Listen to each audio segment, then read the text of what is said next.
Forte d'une carrière de 50 ans et d'une vie sentimentale bien remplie, Nathalie Baye a beaucoup de confidences et d'anecdotes à livrer.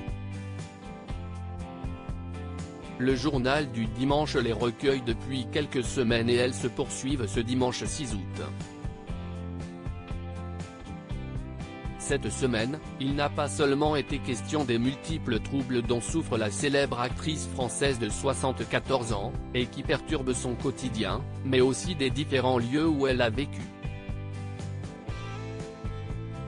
Elle a passé son adolescence dans la banlieue de Menton avant de poursuivre son apprentissage de la danse à Monaco puis à New York, rappelle en préambule le JDD.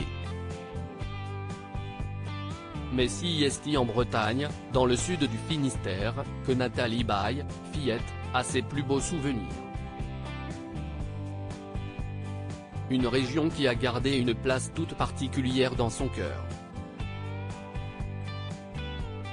Une autre région de France qui occupe une place très spéciale dans le cœur de Nathalie Baye, la Creuse, et plus particulièrement le village de Vallières, qui reste le lieu de l'amour, de la famille, de l'amitié, écrit le JDD. Ce coin un peu perdu, Nathalie Baye l'a découvert grâce à son ex-compagnon Philippe Léotard, et elle en est tombée aussi amoureuse.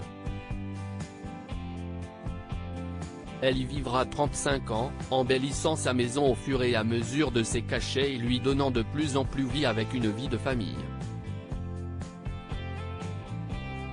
Sa fille Laura Smet, née en novembre 1983 s'y sentait extrêmement bien et n'aurait jamais voulu s'en séparer. Et pourtant, sa maman a commis l'irréparable. Laura regrette que je m'en sois séparée, je ne comprends toujours pas pourquoi je l'aille vendue. Je ne sais pas si je n'arrive pas à l'analyser ou si je ne veux pas l'analyser. Laura regrette que je m'en sois séparée. La maison était un paradis sur terre. Le poids des souvenirs était peut-être trop lourd à porter pour moi, confie Nathalie Baye sur son ancienne maison, toujours le cœur meurtri. Si elle n'y possède plus sa maison, l'ancienne compagne de Johnny Hallyday y a toujours ses amis. Et à chaque fois qu'elle leur rend visite, elle retourne voir son ancien havre de paix, qui n'a plus rien du paradis qu'elle aimait tant et qui a été racheté par une femme originaire d'Afrique du Sud. La maison est à l'abandon.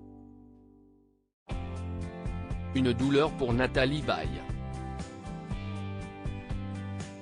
L'extraordinaire châtaignier est éventré, la piscine est devenue une mare aux canards, le jardin ressemble à une jungle, décrit le JDD.